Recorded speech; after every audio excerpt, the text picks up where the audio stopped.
Beautiful. Thank you. Thank you very much. Hello, this is Nice Wonder of the NOWMAN Show, and I'm here with Mike Garson. He's a keyboardist, pianist, composer. He's collaborated and been a sideman with a diversity of artists such as David Bowie, Stanley Clarke, and Nine Inch Nails. In this episode, we're going to be talking about his music, including his collaborations and even the creative process. Mike Garson, thank you for being on the NOWMAN Show. My pleasure. Now, when did you first discover music? There was music in my house in Brooklyn, so I think I started hearing it 4, 5, 6 years old. My mom played, my dad played, my sister played. And then somewhere around 7, I started piano lessons and never looked back. So you studied at the Brooklyn School of Music? I went to Brooklyn College, which is just a normal university. But most of my great piano studies were with great private teachers, really good private teachers. So, what are some of those teachers that... Leonard Eisner, he was a Juilliard Wow. teacher, but he happened to be a neighbor, so it saved me the trip from Brooklyn to Manhattan. And Lenny Tristano was a very famous jazz teacher who was blind, who played with Charlie Parker. I studied with him 3 years. Hall Overton did Thelonious Monk arrangements for a Town Hall album that was done in 1965, around there. So I got to learn a lot of Monk music when I was younger in the 60s. My first teacher was the most inspiring one. His name was Mr. Scatura, because he just would play for me at the end of each lesson. And that's how I really learned music, by hearing. It's hard to put music in words. So he was great. So I was blessed. I just had great teachers. I actually had a few lessons with Herbie Hancock, and I had one 6-hour lesson with Bill Evans. Wow. You know, these guys were very accessible. I'd go see them in jazz clubs and go up to them and say, "Can you give me a lesson?" Bill Evans said, "Come over to my house," and never charged me a penny. Wow, that's absolutely fantastic. So your family were classical musicians, would you say, or? My mom played classical. My sister played classical. My dad played by ear. He grew up he was born in 1906, so he was hearing the early silent films and was cowboy music. So he had just a great ear. He couldn't read. He never took a lesson. He actually wrote a cowboy piece that sounded like this. The melody's in the left hand.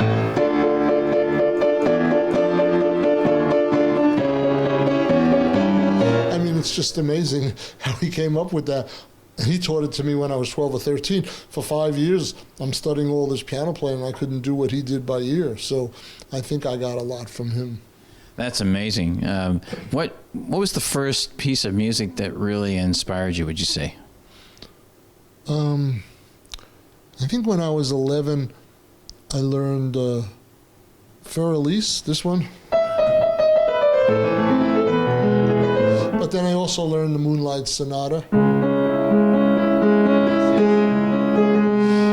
And then when I was 12, my mother offered me $15, which was a lot then, to learn Liszt's Hungarian Rhapsody number 2, this one. So I learned that. It made $15. I played it very sloppy, but at least I learned it. And I think the first time I heard that was in a Bugs Bunny cartoon or something. That's right, they're doing this. Those guys knew what to use in those cartoons, and some of the great composers were, they wrote for cartoon. I knew some of those people. They were much older when I got to meet them in the 20s and 30s, when I was 20 or 30 years old, but they were 70 or 80 then, and they wrote great music. When you're writing for cartoons, you're all over the place. Exactly. That kind of thing. So your music developed and evolved over time. What after classical, where did you go from there? So I played classical from 7 to 14. Then I heard Errol Garner, Dave Brubeck, Andre Previn. And 1960, I think I was 15, I heard the Brubeck thing.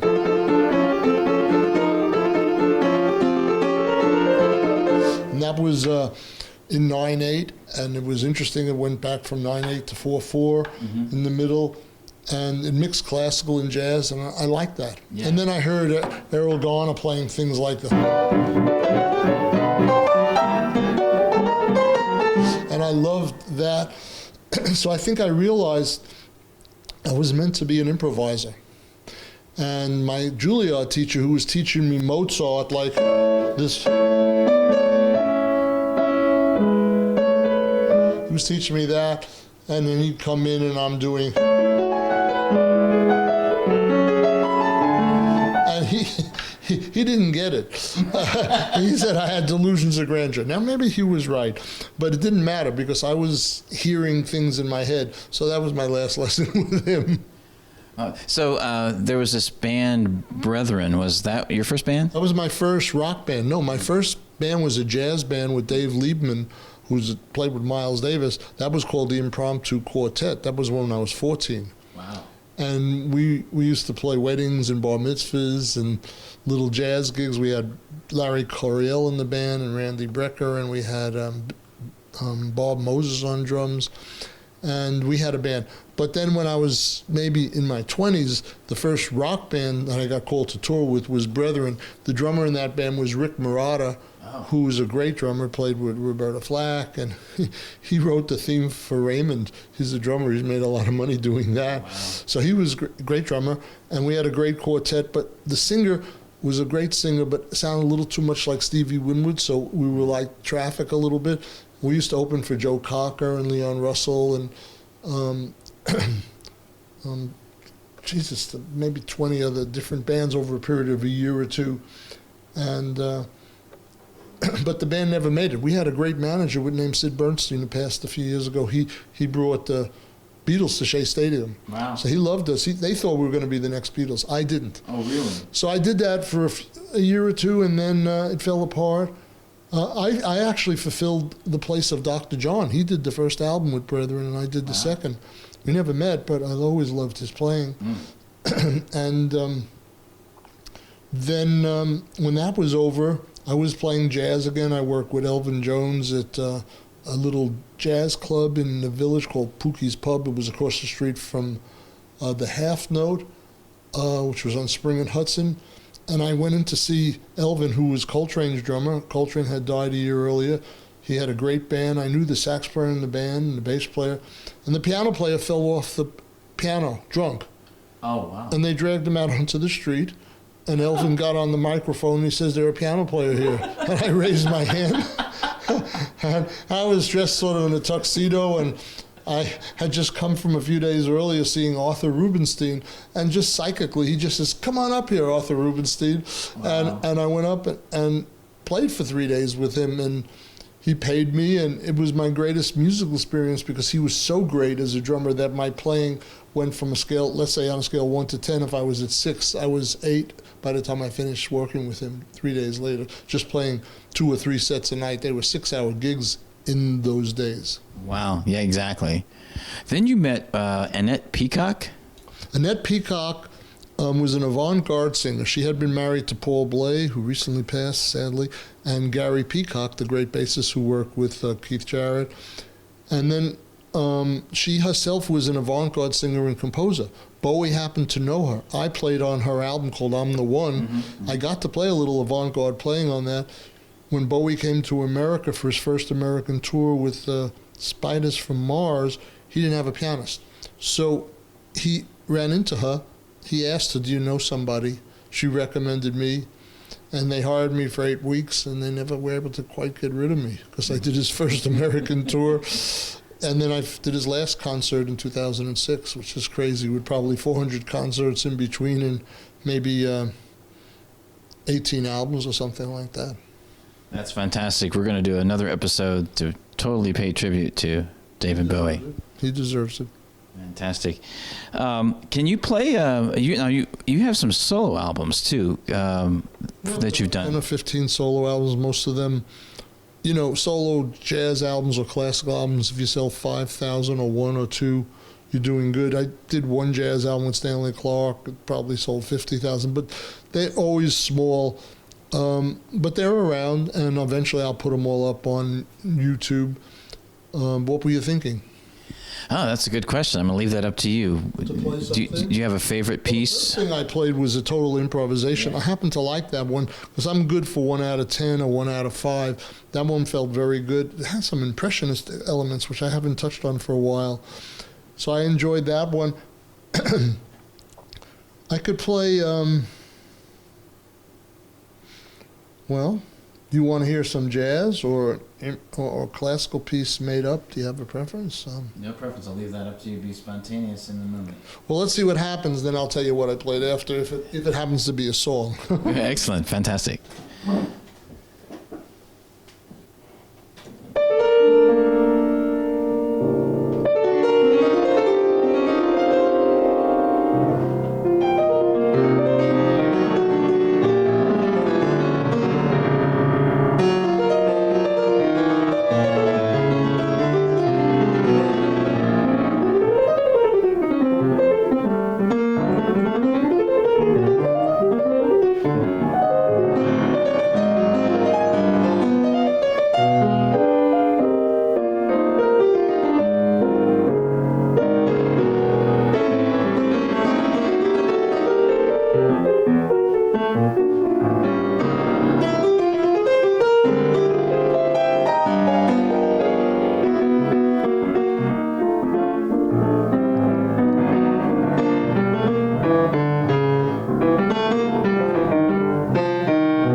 Fantastic. What would you call that? That's called Stella by Starlight. It's an old standard that was in a ghost movie back in the 50s or 40s. But it's an old just standard that pianists play and singers sing. But it was my variations on it. That's fantastic. Now, you have collaborated with a lot of different people, a lot of different styles of music. Give us the names of some of those people, so the audience. From the sublime to the ridiculous. You know, I played with Mike Brecker, Freddie Hubbard, Stan Getz, Dave Liebman, Elvin Jones, Lee Konitz, Jimmy Garrison, Eddie Gomez, Charlie Hayden, Nancy Wilson. Then that's all jazz people. Then you switch over. Well, in the rock pop thing, I work with Martha Reeves from Martha and the Vandellas. I work with that group Brethren, and then I worked with, of course, David Bowie, who was the longest standing member, but I also worked with Smashing Pumpkins. I did several of their tours, and I did the movie Stigmata with Billy Corgan, who was leader of Smashing Pumpkins. I did the Fragile album with Trent Reznor from Nine Inch Nails. I played on Return to Saturn, a bonus track with Gwen Stefani. Played with a wild band called the Dillinger Escape Plan. They're wild. And a tune called The Widower was wonderful.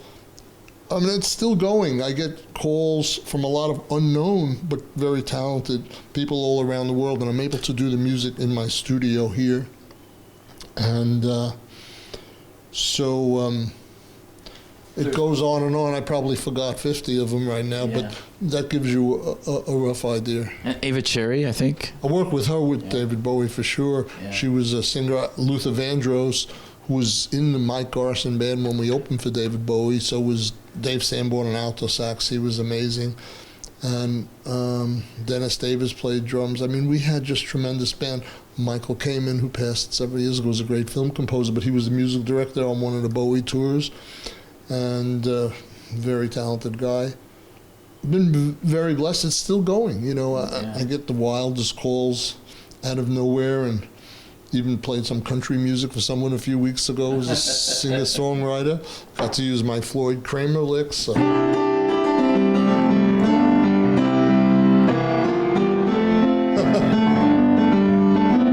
I get to do that, and probably forgetting Kuta. Yes, he's a French artist, very talented, had a lovely voice, influenced by Bowie. And Hote, who is a Japanese artist. I'm forgetting. Chris McKay and his Critical Thinking. That's another group. I played with them. They're like an Athens, Georgia group, right? Yeah, I played with them. And who else? Sleepyard. Did that. These are some of the ones that are a little less known, but they had something to say musically, you know? And it's endless. I just got a call. I'm going to do a session next month with a guy who was from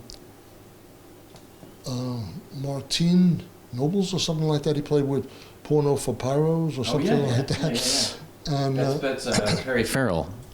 Perry Farrell's band was Porno for Pyros. So this was the bassist, and now he's got some things, so I'm going to do some stuff with him. The craziest thing is I did the Liberace TV movie.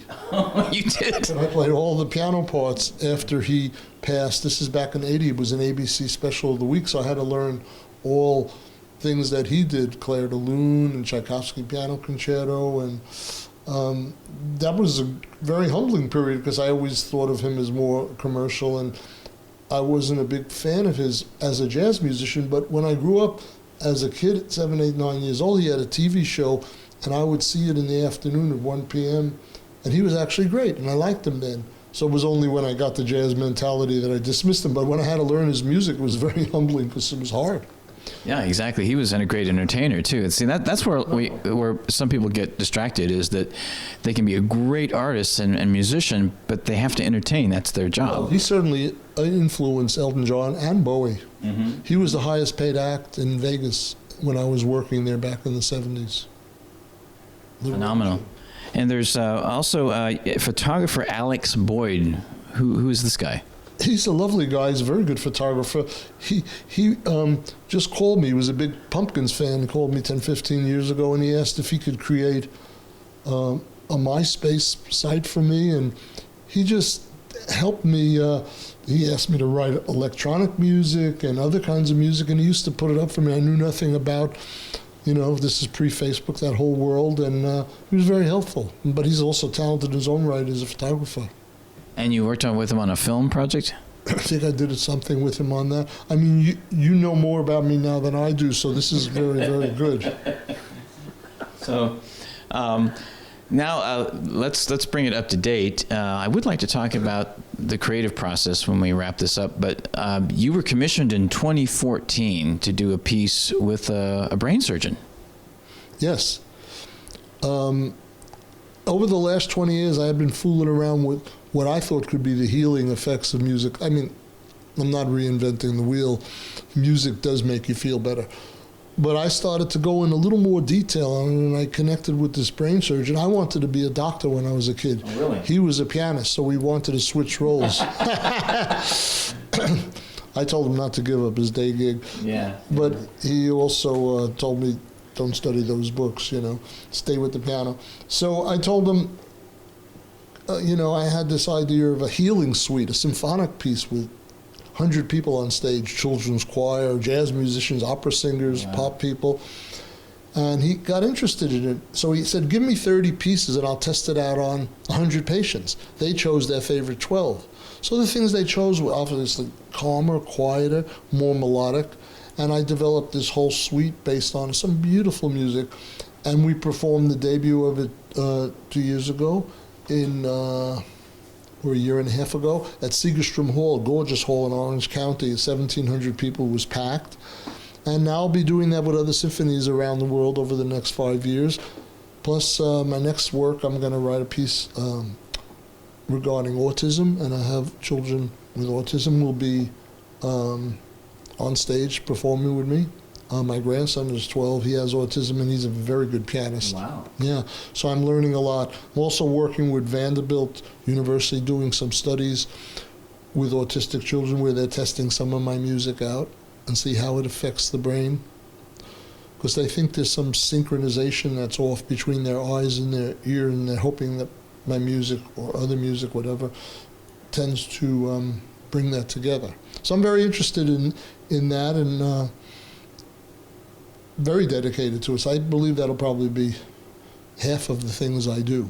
It was 70%. Now with David's passing, there's going to be a lot of Bowie tributes, so I'll be doing both. That's fantastic. So why don't we hear, can we hear a little bit of a sample of that healing music? I could play. The suite had 12 movements and it was 55 minutes. I haven't played in 2 years, but I could play one piece from there. Oh, that'd be fantastic.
Fantastic. There's a couple quotes that were on your website that I thought were interesting. What were they?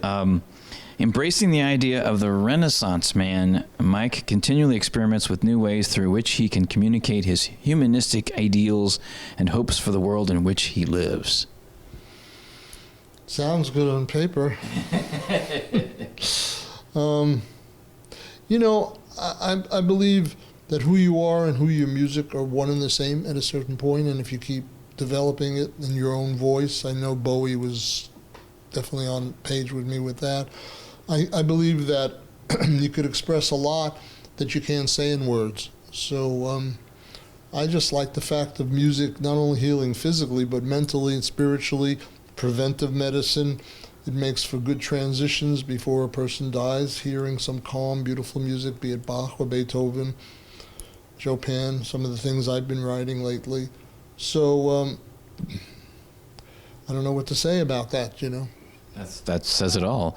And this last quote, which is relevant to the NOWMAN show, I would say.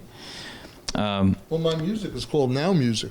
Yes. So I could relate to that because I compose it in the moment. You certainly do, and that's fantastic. No artistic medium is off limits to this avant-garde individual to whom the word no is quickly transformed into the word now. That's interesting. Well, you know, I realized at a certain point, if you could express how you feel in any given second, there's no higher form of music. Mind you, if you haven't done your homework, I'd rather hear a great composition, but if you're in rare form, an improv can be superior. At least that's my reality. Mike, this was fantastic. When people want to learn more about your music, what is a website they can go to, or websites? Mike Garson, MikeGarson.com. There's my official Facebook. There's all sorts of things I'm always posting. There's a YouTube channel I have. So, you know, I'm at Mike Garson at Gmail. People write me at gmail.com. People write me there. But my website is great, and the Facebook, my assistant Mark does an amazing job of keeping that. So they could find me that way. That's fantastic. Thank you so much for being on the NOWMAN show. My pleasure. I'll be back. Excellent, excellent. This is Nice Wonder for the NOWMAN show.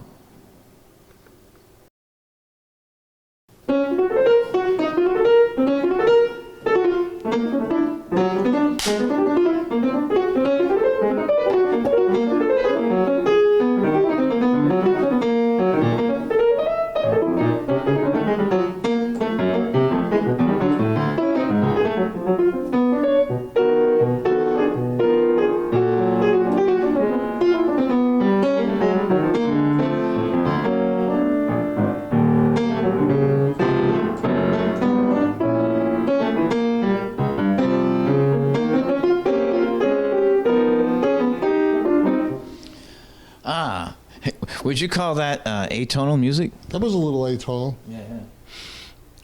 That was definitely a little atonal. I love avant-garde. Avant-garde is an underrated style of music in my view. Well, a lot of people, I think, have abused it and maybe don't do it too well, and they use it as an excuse for not having studied their basics. So that gets a bad name. But like any tonal music, if you've done a lot of hard work, you can make a lot of beautiful music with it, such as Alban Berg and Stravinsky and Bartók. It's endless, you know. Yeah, it is endless. Yeah, and most people don't know about that, which I think it's it's just too above the normal intellectual and aesthetic level of the planet, because they're used to hearing a simpler series of chords that are tonal. I can understand that. Yeah, I can understand. Yeah, definitely. Now, is there any moment of a concert or a certain concert playing live that really stands out in your mind? No. There have been hundreds that have been very rewarding. There's some funny ones. In 2000, we were playing Glastonbury, and that's in England. There was 100,000 kids there. And this is with David Bowie. And Willie Nelson had just played before us, and we were the sort of closing act after 3 days of festival. It was very rainy there. And we're ready to walk on stage, and David looks out there. I suspect he got nervous. And he said, "Go out there and warm up the show for me, Mike." He said, go play some piano by yourself for 5 minutes, then we'll come join you. And I went out there, and the audience is looking, who's this guy, you know? I played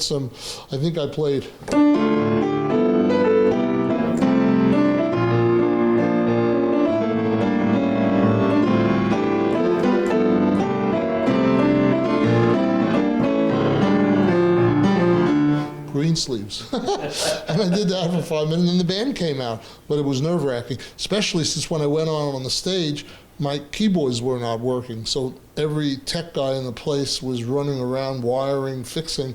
The volume was off. So they missed the most simple thing. So I was pretty nervous waiting before I even played to get a sound. So it's good that he actually sent me out, because we were able to get things working. So he did that a few times over the years with me, maybe 3.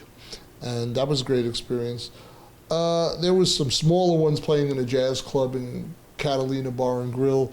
There was a great French pianist who was a very short fella. He was, his name is Michel Petrucciani. He was a great jazz pianist. And I went to see him play, this is 20 years ago, and there's some of the jazz radio promoters there and disc jockeys, and there's no Michel Petrucciani showing up. He calls, and his plane that just landed in LAX, so now people are going to wait another hour for him. So they asked me to play the first set for him, and I played with his band, no rehearsal. It was amazing. And then he got there, he did the second set. The next day, the reviewer gave us equal reviews. He said they were both great, and it was just one of these wacko things that out of nowhere, you just start playing, and I was there, and made it enjoyable to the audience, and I love that. That's fantastic. Do you like playing small venues? Oh, I love it. Some of my best playing has been 3 people in the jazz club. And as I was saying before, I was so brainwashed with the jazz music that I studied for 8 hours a day for 20, 30 years, that when I was playing with Bowie, sometimes I'd be out in these big arenas be wishing I was playing in a jazz club, until I kind of woke up and said, you got to enjoy each moment. They're different experiences. I'll get to do the other, and this is very unusual. So some humility set in somewhere in the mid-90s regarding that. Fantastic. I definitely understand that. Yeah.